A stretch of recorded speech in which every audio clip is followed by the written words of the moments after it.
ചേട്ടാ ഞാൻ ചേട്ടൻ്റെ സ്റ്റോറീസൊക്കെ ഇങ്ങനെ കണ്ടപ്പോഴത്തേക്ക് കൊച്ചുനാളിൽ വേറെ വീടുകളിൽ പായും തലേണയൊക്കെ ആയിട്ട് പോയി സിനിമ കണ്ട ആള്.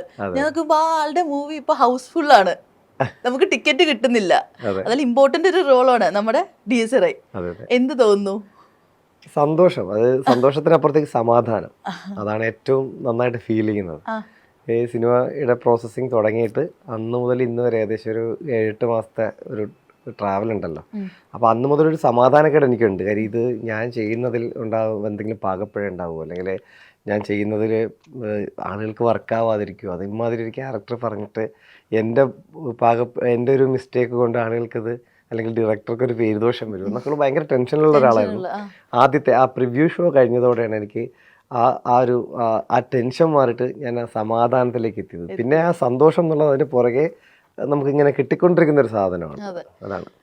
നിങ്ങളൊരു രക്ഷയില്ലാത്ത ആക്ടറാണ്, നമുക്ക് ആക്ടിങ് ആണെന്ന് ഫീൽ ചെയ്യുന്നില്ല ചേട്ടാ.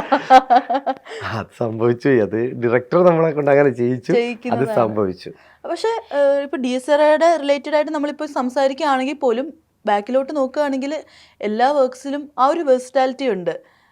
അതൊരു ഭയങ്കര സംഭവം തന്നെയാണ്. ചെറിയ സമയം കൊണ്ട് തന്നെ ഓഡിയൻസിന്റെ ഇടയിൽ ഒരു നല്ലൊരു സ്ഥാനം കിട്ടുക എന്ന് പറഞ്ഞു കഴിഞ്ഞാൽ ചെറിയൊരു കാര്യമല്ല.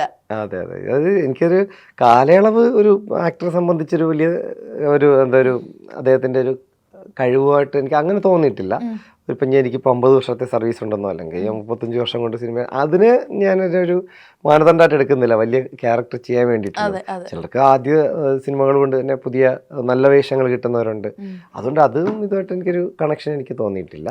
പിന്നെ ഈ പറഞ്ഞതുപോലെ ചെറുതായാലും വലുതായാലും നമ്മൾ ചെയ്യുന്നതിലൊരു നമ്മുടേതായിട്ടുള്ള രീതിയിൽ ചെയ്യുക എന്നൊരു സാധനമുണ്ട്. അതിനെ എല്ലാവർക്കും വർക്കാവുക എന്നുള്ളതൊരു ഭാഗ്യം കൂടിയാണ്. അത് ആൾക്കാർക്ക് എന്തോ ദൈവാനുഗ്രഹം കൊണ്ട് അങ്ങനെയൊക്കെ സംഭവിക്കുന്നുണ്ട്. ഇപ്പൊ DSRIയെ കുറിച്ച് പറയുകയാണെങ്കിൽ എന്തായി ചെയ്തു വെച്ചേക്കുന്നത്? അതിന് ഒറ്റ വാക്കിൽ പറഞ്ഞു കഴിഞ്ഞാൽ രാഹുൽ സദാശിവൻ എന്ന ഡയറക്ടർ മനസ്സിൽ കണ്ട, എഴുതി വെച്ചിട്ട് അദ്ദേഹം പൂർണ്ണമായിട്ട് മനസ്സിൽ കണ്ട ഒരു സിനിമയുണ്ട്. അതാണ് ഇപ്പോൾ എല്ലാവരും കാണുന്നത്. അത് ഈ ആദ്യത്തെ ഷോയോടെയാണ് ഞാനും കാണുന്നത്. പക്ഷെ എന്താണോ പുള്ളി ഉദ്ദേശിച്ചത് അത് ഞങ്ങളെ കൊണ്ട് ചെയ്യിച്ചിട്ടുണ്ട്, അതിൽ ഓരോ ആക്ടേഴ്സിനെ കൊണ്ടും. ഇങ്ങനെ ഒരു കമന്റ് ഞാൻ വായിച്ചപ്പോൾ ഞാൻ വാവ് ഫീൽ കിട്ടിയൊരു കമന്റാ. ഒരാള് കോവിഡ് സമയത്ത് ബോറടിച്ചപ്പോ എഴുതി കൂട്ടിയ കുറച്ച് കഥകള്, ഭൂതകാലം, ഭ്രമയുഗം, എന്താ അല്ലേ ബ്രെയിൻ പോയ പോക്ക്. തീർച്ചയായിട്ടും. കാര്യം പുള്ളിക്ക് നമ്മൾ വിചാരിക്കും ഇപ്പൊ ഇതൊക്കെ എഴുതിയതുകൊണ്ട് പുള്ളി ഇങ്ങനെ ഒരു ഹൊറർ മനുഷ്യനായിരിക്കും എന്നൊക്കെ നമ്മൾ വിചാരിക്കും. പക്ഷെ മാതിരി ചില്ലൊരു മനുഷ്യനാണ്. നമ്മളിപ്പോൾ ഹൊറർ മൂടുള്ള ഒരു സീൻ എടുക്കുമ്പോൾ ആ സീനിന്റെ ടൈമിലല്ലാതെ ആ സീൻ കഴിഞ്ഞാൽ അതിന് മുമ്പിലൊക്കെ വളരെ ചില്ലിങ് ആയിട്ട് നമ്മളെ വളരെ കൂളാക്കി വളരെ സേഫാക്കി നിർത്തുന്നൊരു മനുഷ്യനാണ്. അതെ, നമ്മൾ യൂഷ്വലി കണ്ട് വന്ന ഒരു പാറ്റേൺ ഉണ്ട് ശരിക്കും പറഞ്ഞാൽ മലയാളീസിന്റെ ഇടയിൽ, അല്ലെങ്കിൽ നമ്മുടെ ഒരു സൗത്ത് ഇന്ത്യയില് തന്നെ ആ ഒരു നമ്മൾ കണ്ടു ആ പ്രേതപ്പടങ്ങളുടെ പാറ്റേൺ തന്നെ മാറ്റിക്കളഞ്ഞു. അതായത് നേരത്തെ നമ്മൾ പറഞ്ഞ പോലെ ഒരു മരം അനങ്ങുമ്പോഴും ഒരു കാറ്റ് വീശുമ്പോഴും അല്ലെങ്കിൽ സൈലൻസിലും ഒക്കെ നമ്മളിങ്ങനെ പേടിച്ചിരിക്കുന്ന ഒരു സംഭവം ഫസ്റ്റ് ടൈം ആണ്. അതൊരു അല്ലേ വേറൊരു രീതിയിലോട്ട് കൊണ്ടുപോയി. തീർച്ചയായിട്ടും. നമ്മളിപ്പോൾ ഷൂട്ട് ചെയ്യുമ്പോൾ പോലും ഇപ്പം ഞാനൊരു സൈഡിലേക്ക് എനിക്ക് നോക്കണം, അല്ലെങ്കിൽ ഇങ്ങനെ തിരിയണം, അതിന് സമയമെടുത്ത് തിരിഞ്ഞാൽ മതി.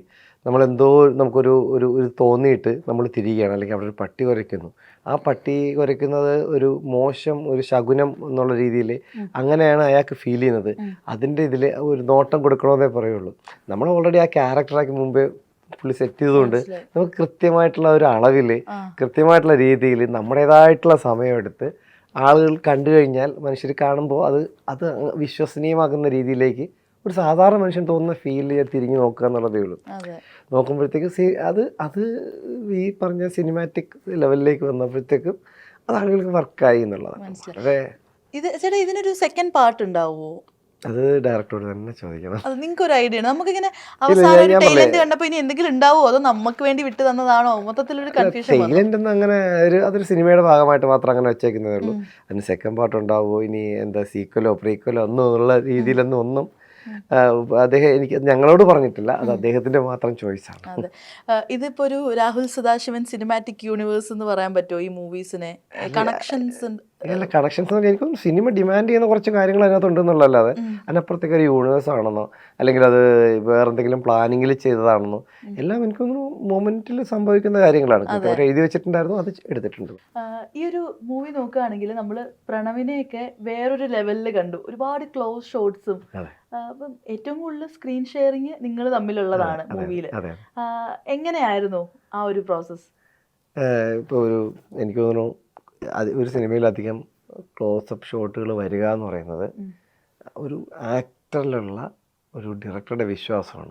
കറക്റ്റ് സാധനം എന്താണോ അവിടെ കൊടുക്കേണ്ടത്, ഇമോഷൻ ഒരു പോയിന്റ് നോട്ട് 1 മില്ലി പോലും മാറാതെ കുറയാനോ കൂടാനോ പാടില്ലാതെ ഒരു സാധനം പിടിച്ചെടുക്കുക എന്നുള്ളത് ക്ലോസിലാണ് ഏറ്റവും കൂടുതൽ ആൾക്കാർ കിട്ടുന്നത്.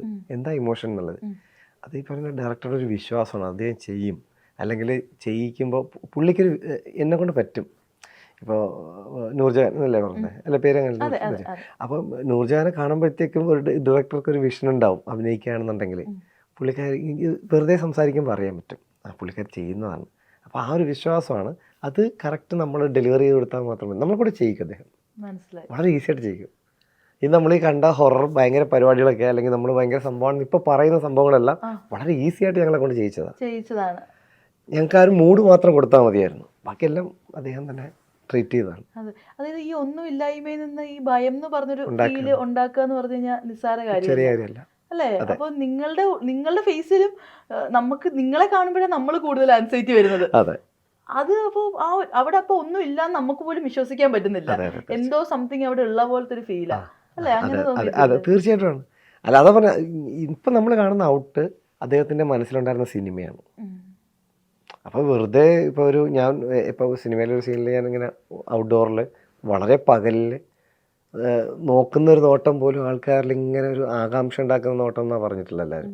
അത് അന്ന് ആ ഷോട്ട് എടുക്കുമ്പോഴും അദ്ദേഹം വന്ന് പറയും, ഏടും മനുഷ്യ താൻ എന്ത് നോട്ടം നോക്കിയത്, എനിക്ക് ഭയങ്കര ഹാപ്പി കേട്ടോ, ഇത് നമുക്ക് ഇങ്ങനെ തന്നെ പിടിച്ചു പോകണം എന്ന് പറഞ്ഞ് നമ്മളെ കോൺഫിഡൻസ് ആക്കി ഫുൾ ചെയ്യിച്ചുകൊണ്ടിരുന്നതാണ് അദ്ദേഹം. അതെ.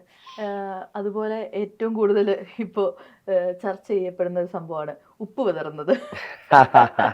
നമ്മള് പല ഹോളി വാട്ടറൊക്കെ പ്രയത്നം ഓടിക്കാൻ വേണ്ടി ചെയ്യുന്ന കണ്ടിട്ടുണ്ട്. ഉപ്പ് വിതറുന്നത് കുറച്ച് പേർക്ക് ഹോളിവുഡിന് ഹോളി വാട്ടർ യൂസ് ചെയ്യാമെങ്കിൽ നമുക്ക് മലയാളിക്ക് എന്തുകൊണ്ട് സാധാ ഉപ്പ് ഉപയോഗിച്ചുകൂടാ? കല്ലുപ്പ് വിതറുന്നത് ശരിക്കും അതിന്റെ പിന്നിൽ എന്തെങ്കിലും അതൊരു നമ്മളിപ്പോ ഒരു മിത്ത് പോലെ അല്ലെങ്കിൽ ഇങ്ങനെ ഒരു ടോക്ക് പോലെ ഉണ്ടായിട്ടുള്ള സംഭവമാണ് ഈ ബാഡ് സ്പിരിറ്റിനെയൊക്കെ. ഇത് ഉപ്പ് എപ്പോഴും ശുദ്ധീകരിക്കാനുള്ള സാധനമാണെന്ന് കേട്ടിട്ടുണ്ട്. ഒരു മോശം സംഭവത്തിനെ ശുദ്ധീകരിക്കുന്നത് ഉപ്പിട്ടാണെന്നുള്ളൊരു സംഭവമുണ്ട്. അത് മാത്രമാണ് അങ്ങനെ ഒരു ഉദ്ദേശം വന്നേക്കുന്നത്. അപ്പോൾ അത് കുറേ പേർക്ക് ഡൗട്ട് വന്നിട്ടുണ്ട്. കുറേ പേർക്ക് അത് അറിയാം.